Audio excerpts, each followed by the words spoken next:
Halo teman-teman, hari ini kita akan melanjutkan belajar yang kemarin. Kita akan belajar dari buku Logic Book oleh Robert M. Johnson. Hari ini kita akan belajar chapter 2. Nah, di chapter 2 ini yang kita pelajari adalah yang pertama, deductive validity define. Kemudian the counter example method, kemudian validity and logical form, dan yang terakhir adalah good argument. Oke, yang pertama adalah deductive validity define atau pengertian validitas deduktif itu. Jadi suatu argumen itu dikatakan deductively valid jika dan hanya jika diberikan suatu premis, kemudian kesimpulan itu mengikuti premis tersebut. Jadi kesimpulan harus mengikuti premis premis yang diberikan sebelumnya.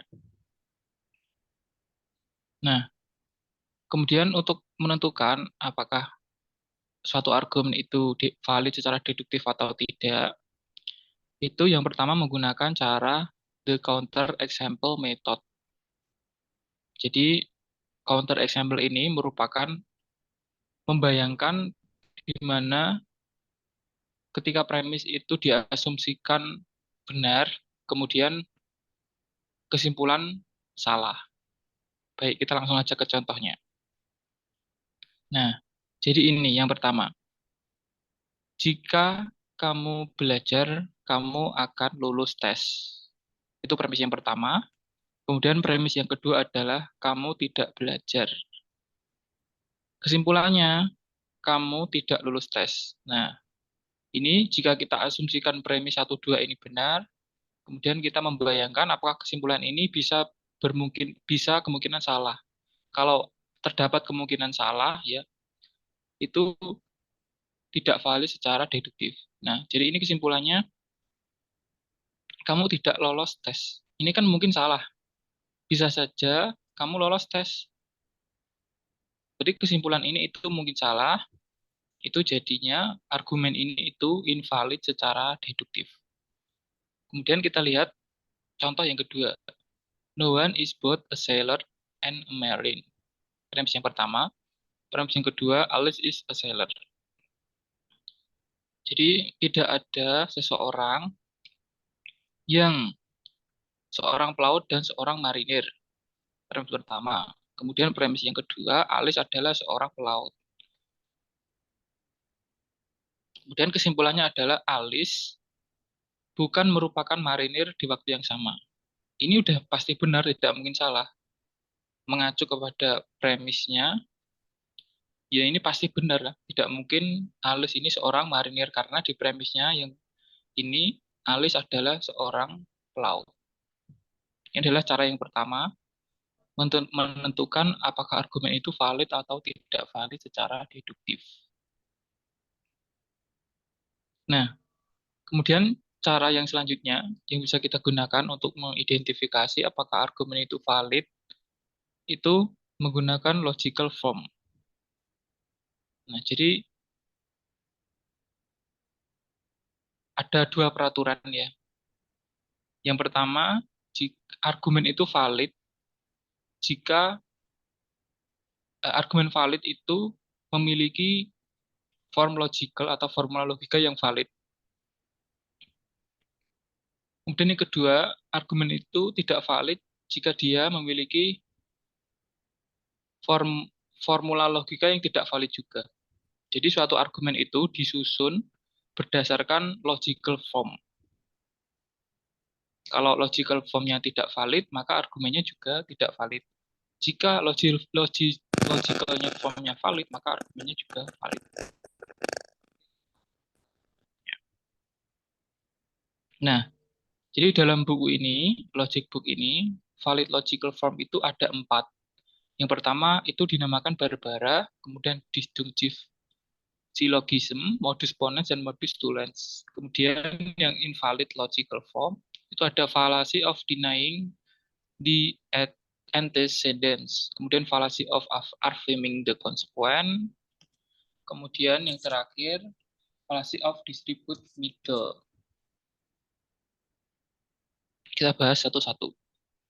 Pertama adalah Barbara. Nah, Barbara ini adalah suatu formula logika yang valid. Semua A adalah B, semua B adalah C. Kesimpulannya, semua A adalah C. Ini adalah valid ya. Semua sapi adalah hewan ruminating. Semua hewan yang ruminating atau ruminansia adalah jinak ya. Jinak. Ini kita asumsikan kedua premis ini adalah benar. Kemudian semua sapi adalah jinak. Ini valid mengikuti kaidah logika Barbara ini. Nah, kemudian formula yang kedua adalah disjunctive syllogism. Itu premis pertama A atau B, kemudian premis kedua bukan A. Itu kesimpulannya B. Ini dinyatakan valid. Contohnya, Max menggunakan kacamata atau lensa kontak. Premis yang kedua, Max tidak menggunakan kacamata. Berarti kesimpulannya, Max menggunakan lensa kontak. Ini valid karena sesuai logika form disjunctive syllogism. Nah, kemudian yang ketiga adalah modus ponens. Itu formulanya, jika A maka B. Premis yang kedua adalah A, kemudian kesimpulannya adalah B. Ya, contohnya, jika hujan maka mobilmu basah atau basah ya. Kemudian premis yang kedua, sekarang hujan atau itu hujan. Hujan.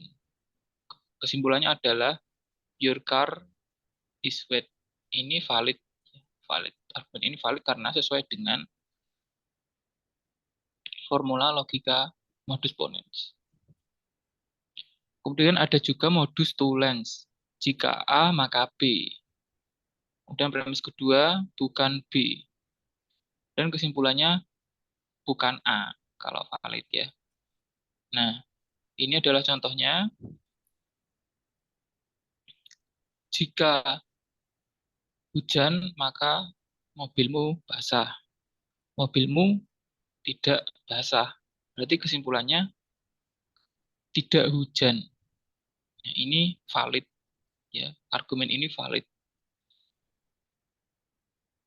Nah, kemudian kita lihat formula argumen yang tidak valid. Yang pertama adalah fallacy of denying the antecedent. Jika A maka B. Premis pertama, premis kedua bukan A. Kesimpulannya bukan B. Contohnya, jika kamu belajar, kamu akan lulus. Kemudian premis yang kedua, kamu tidak belajar. Kemudian kesimpulannya, kamu tidak lulus tes. Kamu tidak lulus. Nah, ini tidak valid ya. Tidak valid karena ya kan kamu di sini tidak ada keterangan premis awalnya. Bagaimana kondisi yang bisa menyatakan kalau kamu itu tidak lulus. Ini kesimpulannya tidak valid ya, karena tidak berdasarkan premis yang sebelumnya. Kemudian yang kedua, formula yang kedua yang tidak valid.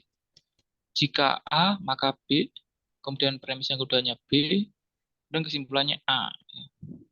Ini juga tidak valid ya. Contohnya, jika kamu belajar, kamu akan lulus, kemudian kamu lulus. Nah, kesimpulannya kamu belajar. Ini kan ya belum pasti kamu belajar ya.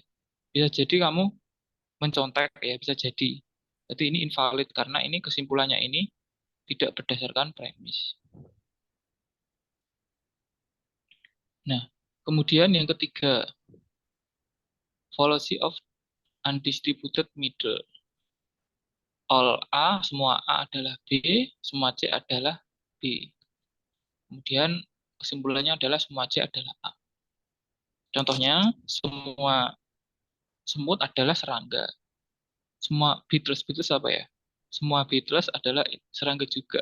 Kemudian kesimpulannya, semua ans are bitless ini tidak valid ya. Karena tidak mungkin ini semua ans adalah bitless karena tidak sesuai dengan premis yang ada sebelumnya. Nah, kemudian yang terakhir adalah good argument.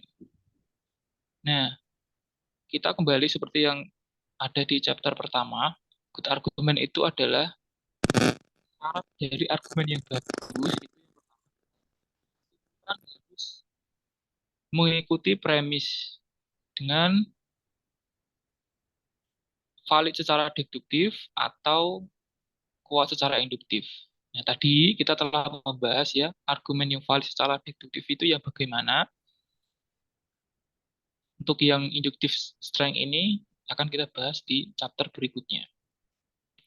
Kemudian the premise are true. Jadi selain argumen itu harus valid secara deduktif atau kuat secara induktif, premis-premis yang ada argumen itu harus benar ya. Jadi dua syarat ini harus terpenuhi untuk menjadikan suatu argumen itu yang baik.